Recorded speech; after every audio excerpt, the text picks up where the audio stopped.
O texto para o qual eu gostaria de chamar a sua atenção nessa manhã encontra-se no capítulo 1 do livro do profeta Jeremias, verso 19, que diz assim: eles lutarão contra você, mas não conseguirão derrotá-lo, porque eu estou com você para livrá-lo, diz o Senhor. Por que essa mensagem tão calorosa, tão amorosa, tão encorajadora? Por que essa preocupação de Deus com o estado de alma do profeta? Em razão do fato de Deus o ter levantado num contexto de insanidade coletiva. As pessoas haviam enlouquecido. Jeremias experimentava, portanto, uma profunda solidão e acompanhada de pressão exercida por todos os lados para que ele deixasse de falar o que estava falando. No verso 18, percebe-se que ele deveria permanecer inflexível, se passar por obstinado, em razão de Deus o ter chamado para adotar uma postura inflexível em dias nos quais a iniquidade havia se tornado traço da cultura. Porque o povo, os sacerdotes, as autoridades públicas estavam em comum acordo na sua atitude de resistência à verdade. Então o verso 18 diz: quanto a mim, é Deus se dirigindo ao seu servo, eis que hoje ponho você por cidade fortificada, por coluna de ferro e por muralha de bronze. É aquela hora que realmente o seu compromisso com a verdade irá de encontro aos interesses de todos. E a pressão deverá ser respondida por você com essa inflexibilidade. Não é que você vai se tornar duro, arrogante, amargo, cínico. Não é que você vai usar as armas dos seus adversários, mas que simplesmente você permanecerá inamovível. E eles vão falar. E simplesmente você não cederá nem mesmo à súplica daqueles que lhe são mais íntimos. Ainda que o apelo seja feito com lágrimas, de forma dramática, você permanecerá irredutível. O texto diz: eis que põe você por cidade fortificada, me perdoe repetir, por coluna de forro por coluna de ferro e por muralha de bronze, contra todo o país. Contra os reis de Judá, contra as suas autoridades, contra os seus sacerdotes e contra o seu povo. Quando tal acontece, ocorre, portanto, de um alimentar o pecado do outro. Nos nossos dias, isso significa, meu Deus, uma presença maciça nas redes sociais de pessoas com o mesmo discurso. E quem destoa do que está sendo falado passa a ser tido como inimigo do povo, falso profeta, herege.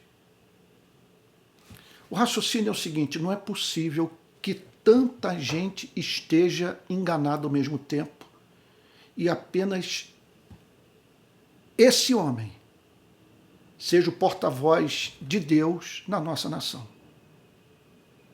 É questão de tempo para que ele seja silenciado, porque é evidente que o Espírito Santo está falando com muitas pessoas ao mesmo tempo. Olha os sacerdotes tendo o apoio das autoridades públicas.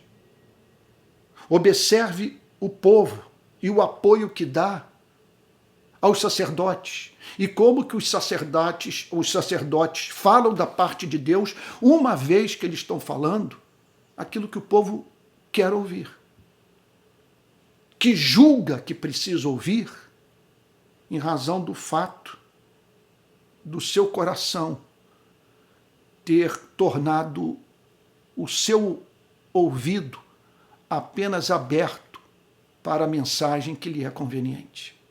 Então,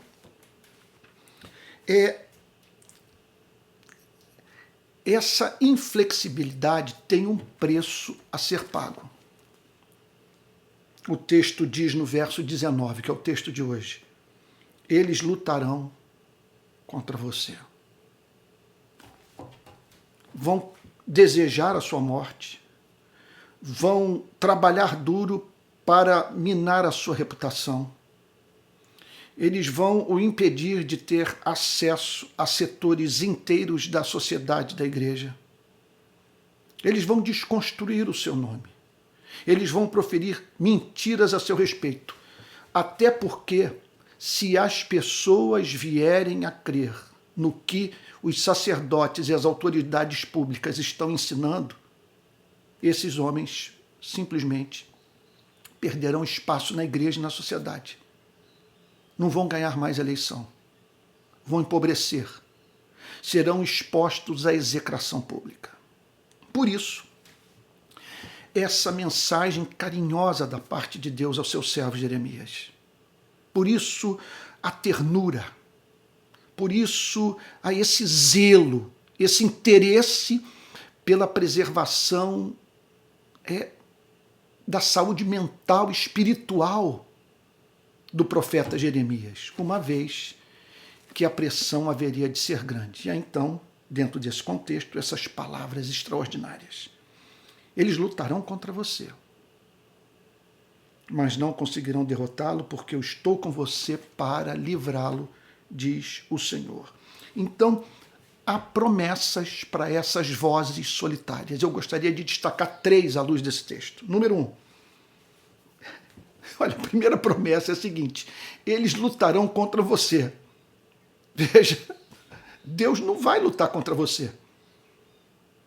O problema é esse, que às vezes nós falamos tanto sobre o inimigo, sobre o adversário, que perdemos de vista o fato de quem é o amigo, de quem está ao nosso lado.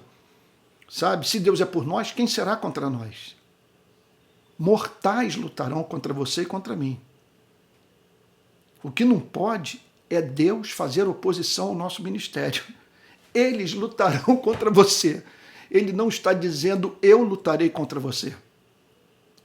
O que Jeremias ouviu da parte de Deus foi a seguinte declaração: o cosmos estará ao seu lado. Mobilizarei meus anjos. Sabe? E me colocarei ao seu lado para esses que fazem oposição ao seu ministério não prevaleçam.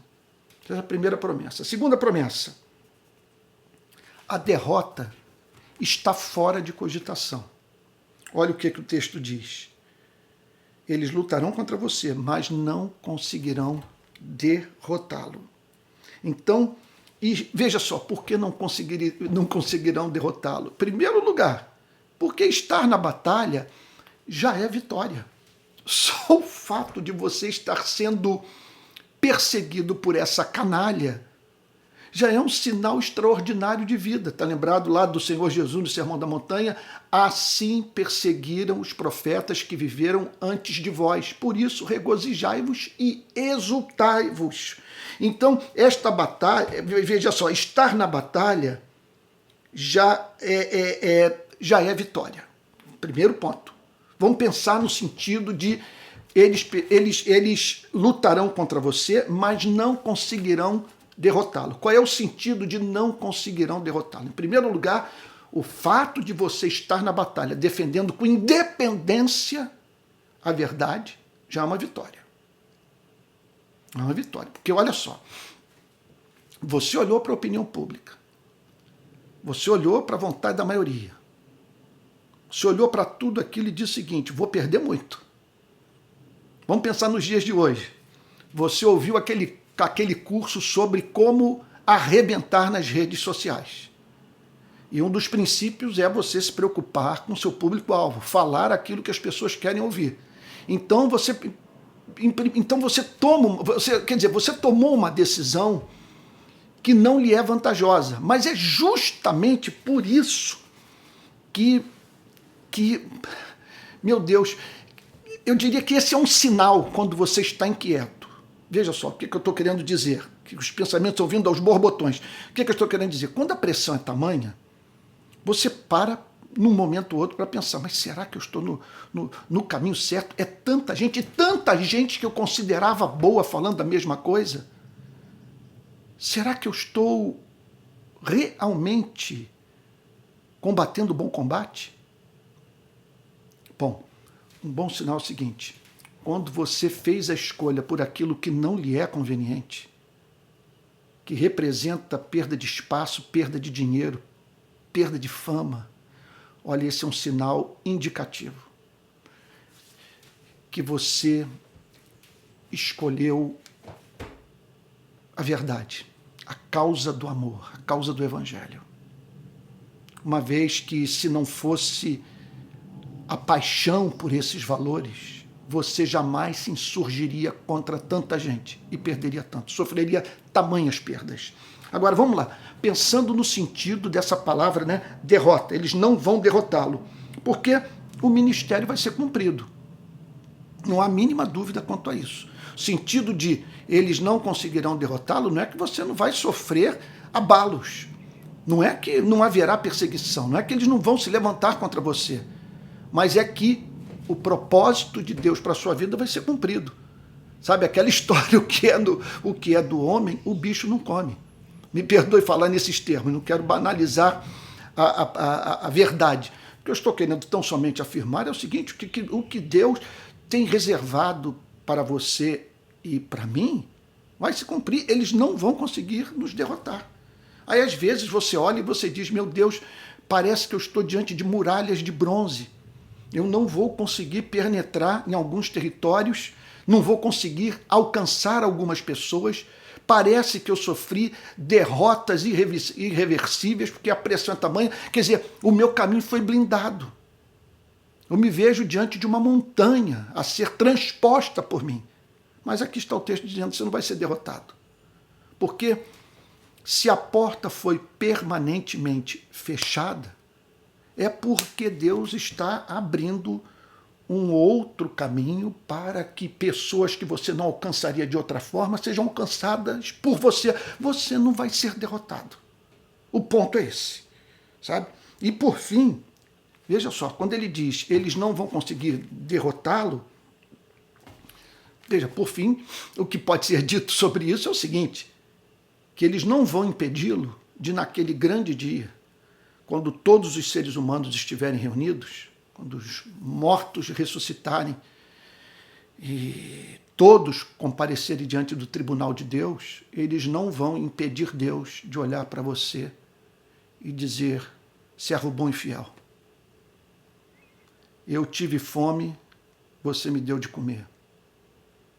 Tive sede, você me deu de beber. Estava nu e você me vestiu. Sozinho, preso, e você foi me visitar. Você foi fiel no pouco, sobre o muito eu colocarei. Entra na alegria do seu Senhor. Esse é o sentido de eles não conseguirão derrotá-lo. Agora, por fim, terceiro e último ponto, respondendo à pergunta: que mensagem Deus tem a entregar para esses profetas solitários, para esses que são tidos como obstinados, que estão contrários à maioria, que não entendem que essa maioria representa simplesmente o chamado mover do Espírito Santo, que levou pastores e líderes e a maior parte do povo a acreditar nas mesmas coisas. Que mensagem Deus tem a dizer para aquele que fica do lado da verdade contra o mundo? A última mensagem é a seguinte: que Deus pessoalmente dará o livramento. Olha como que termina o versículo 3, o versículo 19. Porque eu estou com você para livrá-lo, diz o Senhor. Observe que ele diz: eu estou com você para livrá-lo. Eu não estou com você para impedir a luta. Eu estou com você para livrá-lo. Por que eu estou com você para livrá-lo e não para impedir a luta? Porque são justamente essas lutas que nos permitem escrever as partes mais belas da nossa biografia. São essas lutas que nos movem a uma espécie de resposta a elas que sela a nossa pregação, que traz beleza àquilo que proclamamos, que faz, portanto, com que a geração presente e as gerações futuras desenvolvam um apreço pela nossa vida, pelo simples fato de termos resistido, não termos abandonado o campo de batalha, por termos ficado do lado da verdade e das demandas do amor, ainda quando tudo isso nos foi custoso. Conclusão: permaneçamos firmes no nosso posto, apesar de toda a pressão, porque Deus está a dizer para você e para mim: eles lutarão contra você, mas não conseguirão derrotá-lo, porque eu estou com você para livrá-lo, diz o Senhor. Vamos orar? Pai Santo, encoraja os teus profetas, Senhor, aqueles que perderam tudo ou quase tudo nos últimos anos, Senhor, que foram escarnecidos, traídos, Senhor, sofreram perdas financeiras, viram sua família ser atingida, Deus amado. Que essa passagem os faça hoje a saírem da tenda e olharem as estrelas, Senhor, contemplarem o que o Senhor reservou para a vida dos seus servos fiéis. É o que nós te pedimos, Senhor, em nome de Jesus. Amém. Amém. Está chegando ao fim o Palavra Plena de hoje. Eu tenho alguns avisos muito importantes para lhe apresentar. Olha só. O primeiro deles é que eu criei ferramentas para manutenção do canal. Eu estou oferecendo gratuitamente esses cursos de teologia. Então não estou cobrando nada, porque a ideia de deixar essas aulas em plataformas pagas me afligia muito. Eu ficava pensando naqueles que não podem pagar e que não tinham acesso ao que eu estava assinando por não ter dinheiro. Isso é ridículo. Então, deixo a todos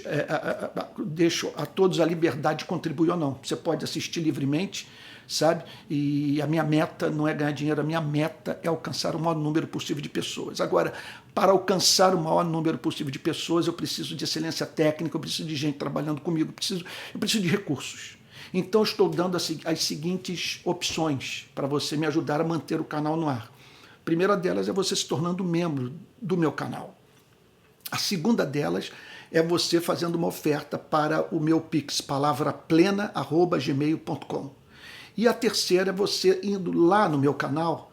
Em cada vídeo está escrito, tem ali o Apoie-se. É uma campanha que eu lancei, então você entra ali, você digita, você dá o seu nome, e aí você vai se tornar um contribuinte regular. Aí você pode contribuir com quanto quiser.